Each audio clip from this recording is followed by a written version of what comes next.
possa te alcançar com graça. Eu sei que não tem sido tão fácil, mas o Senhor Jesus, Ele tem uma proposta para você hoje. Não vou dizer uma promessa, Ele tem uma proposta. Que promessa todo mundo está cansado de ouvir. Mas Ele tem uma proposta. E a proposta dele é que se você o adorar, Ele vai te abençoar.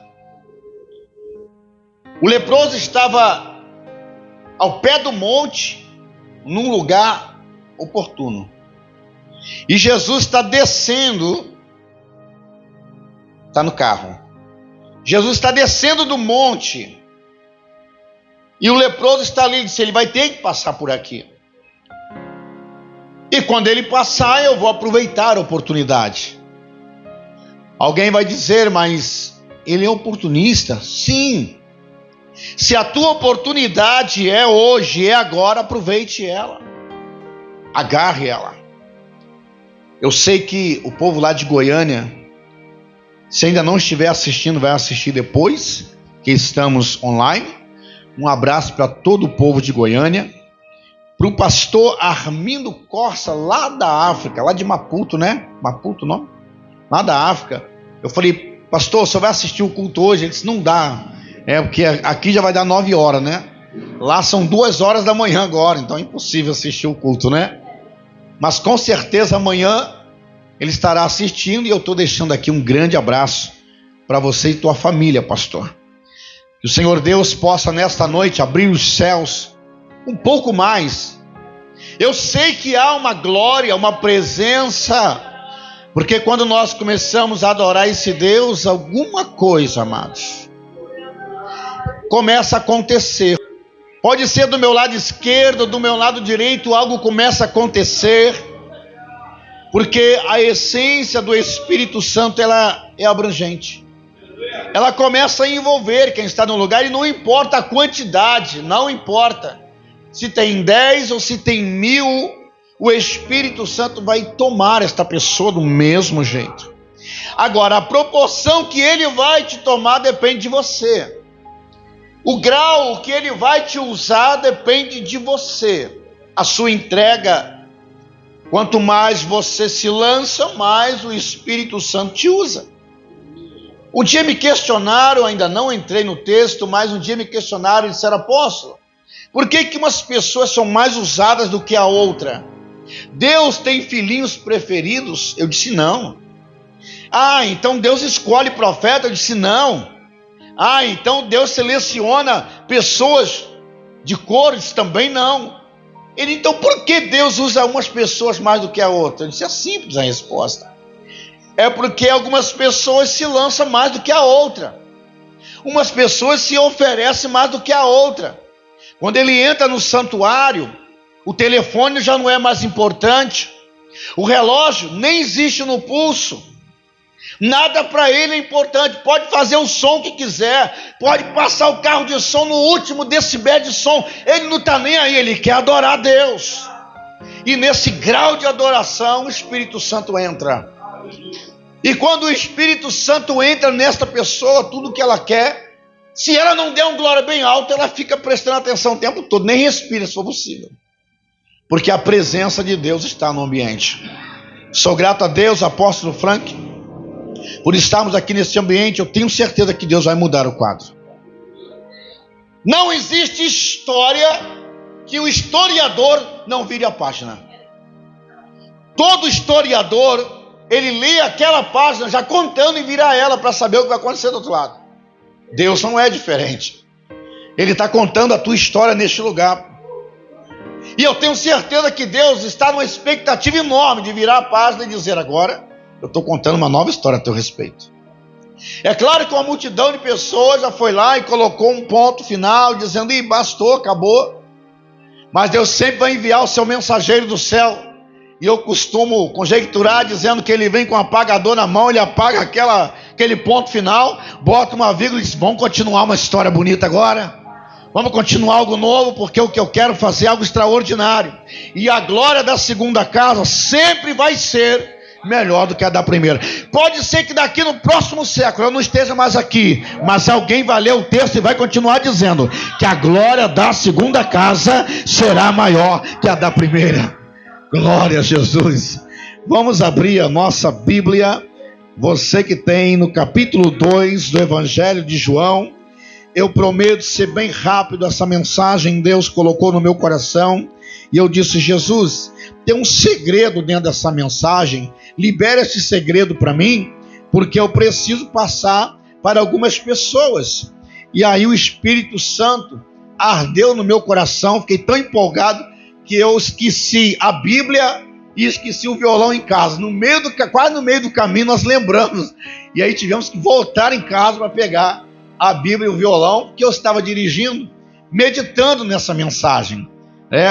Eu sou um pregador meio estranho. Tem gente que às vezes pega a Bíblia, fica horas e horas ali com a Bíblia aberta. Eu já não consigo. Então eu leio aquele texto, fecho a Bíblia e dali eu vou meditar naquela história. E no volante ali estou dirigindo, meditando nessa mensagem, lembrei.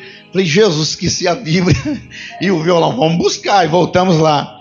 E o Senhor Jesus deu graça. Capítulo 2 do Evangelho de João. Que o contexto diz: primeiro milagre de Jesus nas bodas de Caná. E diz assim o texto sagrado: e ao terceiro dia fizeram-se umas bodas em Caná da Galileia, e estava ali a mãe de Jesus, e foi também convidado Jesus e seus discípulos para as bodas. E faltando o vinho, a mãe de Jesus lhe disse: não tem vinho. Disse-lhe Jesus: mulher, que tenho eu contigo? Ainda não é chegada a minha hora.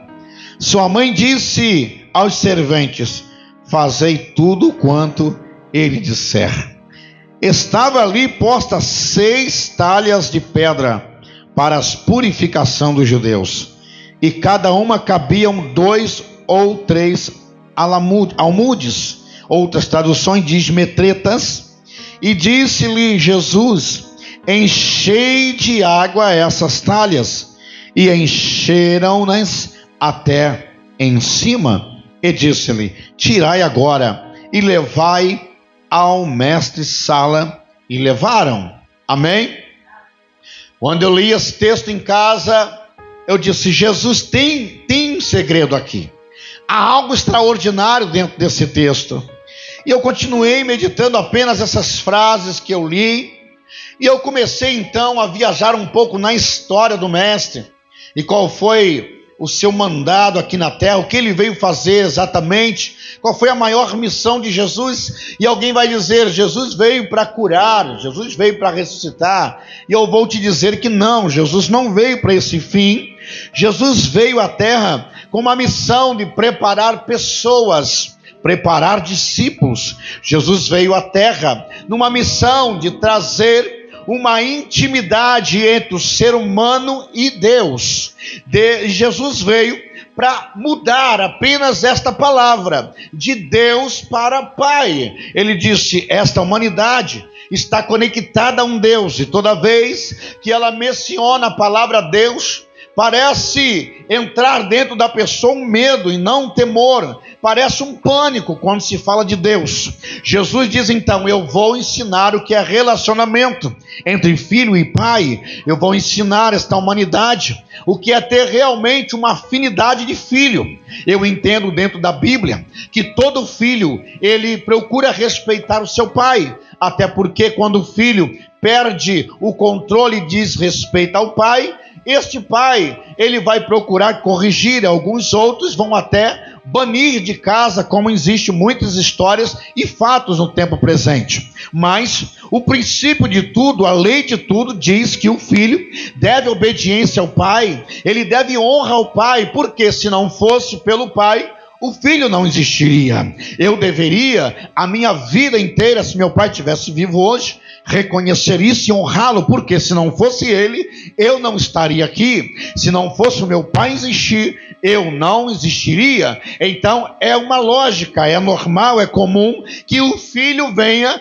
prestar obediência ao Pai. E não era assim. Quando se tratava de humanidade e Deus, havia uma divisão, havia uma separação, havia um afastamento. Então Deus preparou Jesus. Deus preparou uma partícula dele mesmo e disse: olha, eu vou pegar o verbo, eu vou pegar a palavra e vou materializar ela. A palavra agora, lá em João capítulo 1, que era apenas o verbo, ele disse: agora eu vou pegar o verbo e vou fazer que o verbo se torne um ser humano, e para que esse ser humano ensine relacionamentos para o ser humano. Era impossível o próprio Deus estar aqui presente, até porque um ser humano em si não conseguiria suportar a presença de Deus, e não funcionaria moeda de compra se o próprio Deus viesse e simplesmente se materializasse. Ele se materializando em ser humano, ele seria Deus, e não correria em suas veias, meu apóstolo, o sangue. E se não tivesse sangue, não teria moeda. Se não tivesse moeda, não teria preço, não teria pago a dívida que havia entre ser humano cometido lá no Éden. Então Deus pega uma partícula dele, pega a palavra e diz: agora eu vou fazer você, palavra, se tornar carne no ventre de uma mulher, e desta maneira haverá sangue na tua corrente, haverá sangue no teu corpo. Essa é a moeda. Agora, no final de tudo, você vai pagar o devido preço, mas antes disso, você vai ensinar o que é relacionamento, do que esses filhos precisam. E quando eles falarem comigo, ensina eles a me chamar de pai, ensina eles a dizer Pai. Então Jesus entra, ele entra em ação. Quando Jesus aparece dentro da história bíblica, aos 30 anos de idade, Jesus começa a trazer e fazer menção da palavra Pai, até que um dia ele encontra os seus discípulos, ou pessoas na rua orando de qualquer jeito. Algumas queriam se aparecer, umas queriam se mostrar demais. Jesus vai dar uma palavra simples e direta. Ele diz: epa, espera um pouco, eu vou te ensinar o que é relacionamento. Quando você for orar, entra para o seu quarto, está registrado em Mateus capítulo 6, entra para o seu quarto, fecha a tua porta, tranca ela, e clama ao Pai. E quando você clamar ao Pai, o Pai que está em secreto te ouvirá e te recompensará e fará notório a todos aquilo que você pediu. E a oração é simples, ele vai dizer: Pai nosso que estás no céu. Ele está ensinando primeiro que a humanidade deve honrar ao Pai. Eu já vou chegar no texto que eu li, mas ele vai ensinar primeiro relacionamento. Então ele vai dizer: olha, primeiro, não chega diante do Pai pedindo, nem chega agradecendo, chega honrando. Então quando eu digo Pai nosso que estás no céu, eu estou declarando que ele é dono do céu, ele é Deus supremo, ele é maravilhoso. Agora Jesus vai fazer uma conexão do céu à terra e vai dizer: venha a nós o vosso reino. Ele está ligando o céu à terra. Eita, e vai dizer: agora seja feito, Pai, a tua vontade, assim na terra como é aí em cima. Olha, se o negócio aí está fluindo, deixa fluir aqui também. Se aí não tem greve, aqui também não tem. Se aí não tem doença, aqui não vai ter. Se aí não tem problema, aqui não vai ter. Está entendendo Jesus fazendo a conexão? Bom, agora eu vou querer me entender dentro do texto que eu li. Jesus um dia está lá em sua casa tranquilo, e com ele está os seus discípulos. Seus discípulos já estavam sabendo o que era relacionamento. Quando eles iam orar, eles faziam uma oração pequena, mas objetiva. Faziam uma oração que ia realmente ter sentido. Uma oração que no término dela, quando ele dissesse assim seja ou amém, aquela oração estaria sendo respondida. Porque quando eu faço uma oração coerente, eu vou entender que os anjos, ele começa a pegar a minha oração, ele começa a me ajudar a aquecer. Ela vai se tornando